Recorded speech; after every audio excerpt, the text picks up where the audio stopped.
Hello and welcome. This lecture will cover how to write an argumentative essay. Please make sure you have a paper and pencil ready so that you can take notes so that you can remember the steps, and it will help you later on with vocabulary. Let's get started. What is an argumentative essay? Let's consider the argumentative essay for a state standardized test.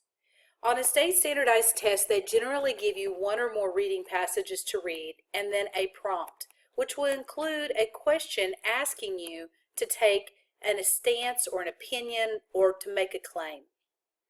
It can also be an essay, for instance, that a teacher provides to you, and they will give you a generalized topic where you will need to narrow it down, and then you will provide a claim for your narrowed down topic or question that you're going to focus on.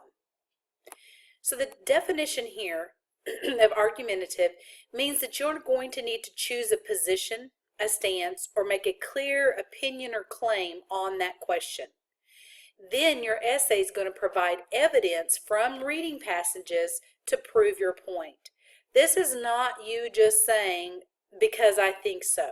You will provide solid evidence from passages or text that you find or that you are provided to give your argument from.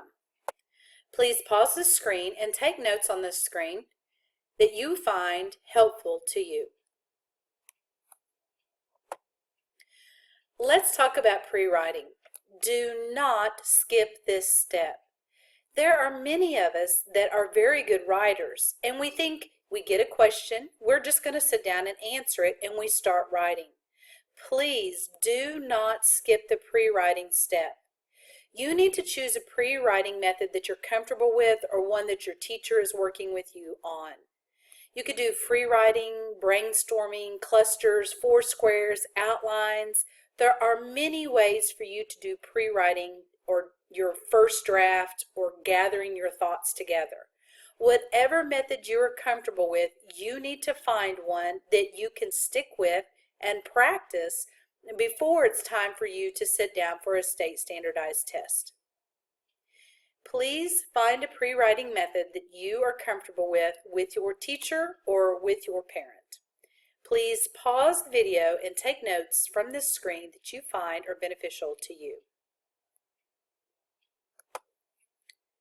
Once you have gathered your information and your evidence and you've put your thoughts down on a paper, it's time to start drafting your introduction.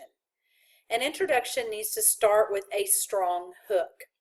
Make sure that your thesis statement or your claim is clearly stated. It should clearly answer the question from the prompt. Read your prompt carefully. Break your prompt down to ensure that you are answering every aspect of that prompt. I recommend you use a method called cubbing. If you do not know how to cub your prompt, circle, underline, and bracket, please see my video on cubbing your prompt. This is not a paragraph to give evidence in. Your introduction is simply the statement of hooking your audience, making your claim, and giving this particular paragraph as a roadmap of sorts to the rest of your paper. You might make general or quick claims that you're going to cover in your paper, but you do not provide evidence in this paragraph. Please pause the video and write down any notes from this video that you find helpful in making an introduction. So what is the body of your paper going to look like? Depending on what grade you are in, you need to have minimum of 3 paragraphs in the body of your essay. Many of you have been taught the 5-paragraph essay formula, and this is a very good formula for you to start with, but it is not where you want to land as a critical writer. You want to land in a much larger format that is well articulated and well written. The higher your grade becomes, or the more critical writer that you become, you're going to be able to expand your thinking into larger essays. But for this purpose, we're just going to focus on the 3 paragraphs. In the body of your paragraph, you will have a focus sentence, you will give your evidence, and you will make a counterclaim, possibly. Now let's talk about the focus sentence. That focus sentence is going to use transitional words. For example, in the second paragraph of your essay may be first, this happened. Then the next one might be second. Then the next one might be third. Or you could use transitional words like also, in addition to, therefore, however. Use transitional words that are a variety. You may find that there are certain transitional words that you like better than others, and it is okay for you to practice those before you sit down to a state standardized test. Make sure you are familiar with a variety of transitional words. Then you have your evidence. Your evidence needs to be stated from your passages, particularly from a state standardized test viewpoint. On a state standardized test, they may give you one or more passages to read. Then they're going to give you the prompt. When you read those passages and you make a claim, you need to pull evidence from those passages to support your claim. You should include things like on line number such and such, the author said, or you could say the author and state their name said, or in this passage and state the title of the passage, it said. It is very good to show exactly where you got your evidence from. When you're taking a state standardized test, highlight the passages you want to use so that you can refer back to them quickly. Now, as I mentioned before, you may or may not make a counterclaim. For the state of Oklahoma to make a argumentative essay, they require you to have a counterclaim of at least one particular counterclaim. I suggest that you try and exercise your critical writing skills by having a counterclaim for each one of your paragraphs. For every piece of evidence you use, think, what could somebody say opposite to this? That would be a counterclaim. Address the counterclaim, and then make sure that you give a statement of why it isn't correct or evidence of why it would not be correct.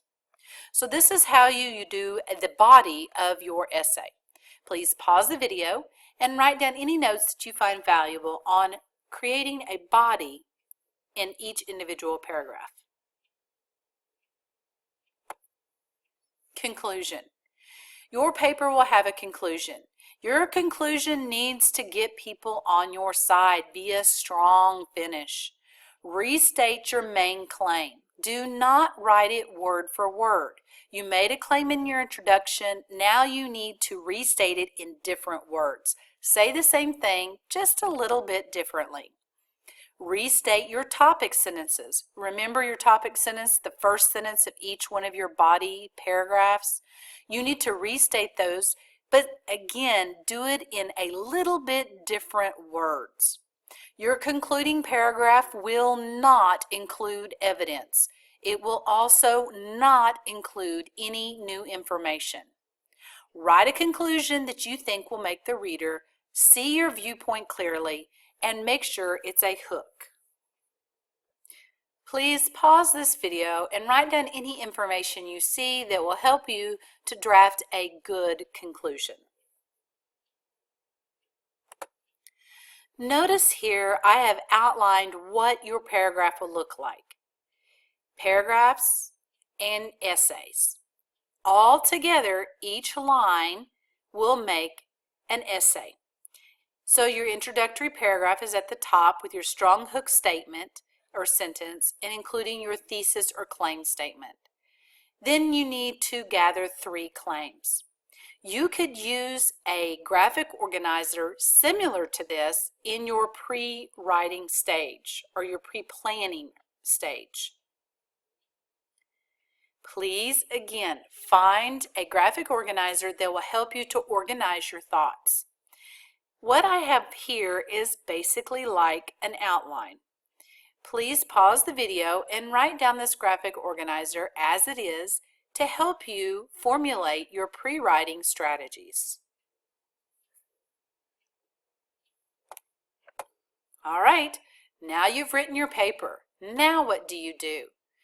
What you've written should be a first draft. Reread your paper. Make sure you are clear on exactly what was required of you by reading the rubric. It's a very good practice to make that first draft and then to write your final test paper on your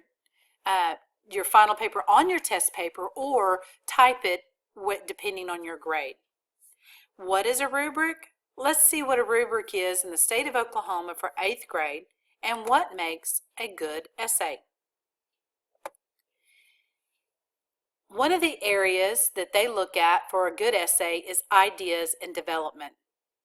This is what they expect of you to have a score of 4 in an argumentative essay. A score of 4 is the highest score that you can get for an argumentative essay in the state of Oklahoma.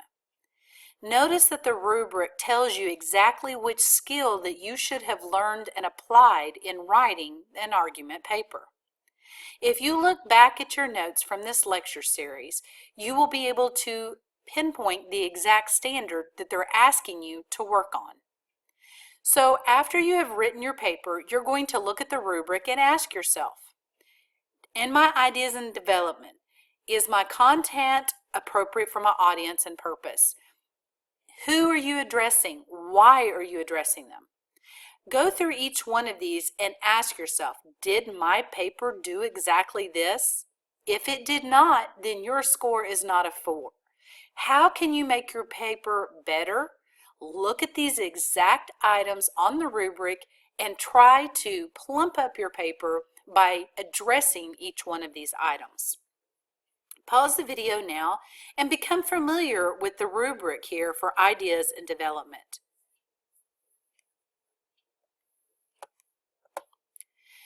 The next thing on the rubric is organization, unity, and coherence.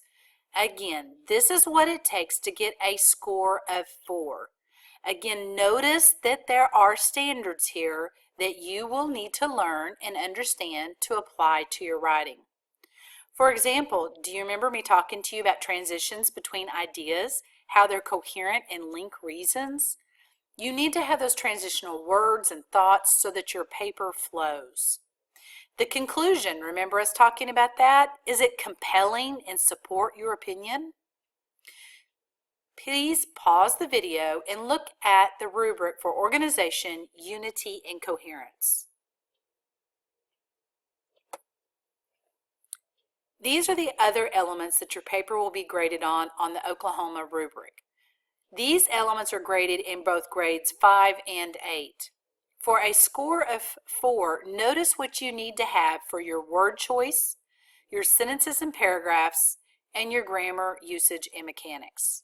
It is very important that you do a lot of writing on a daily basis in different formats so that you become familiar with the process of writing and you become comfortable with that process. Please pause the video and look at the other elements to become familiar with the rubric for Oklahoma for 8th grade writing. What are the percentage that Oklahoma grades you on your essays on the OCCT? Notice that ideas and development are the ones that have the heaviest grade weight. And then you have organization, unity, and coherence. Word choice, sentences and paragraphs, grammar, usage, and mechanics, those other elements, each one get 15%. So when you're writing a paper, you need to make sure you're focusing on ideas and development, the heaviest. Then when you go back, then you can look at organization and unity and coherence, and then you can follow with the other 3. It is very important for you to use the rubric to grade yourself at the end of writing your paper. You need to know what you think your grade will be. Be honest with yourself. If you do not think your paper is very good and it does not match this rubric, then what do you think someone else is going to think? Be honest, look at each line, learn the rubric, and be able to guide your writing using the rubric. Read the rubric and grade yourself. Thank you very much for joining me on how to write an argumentative essay in the state of Oklahoma.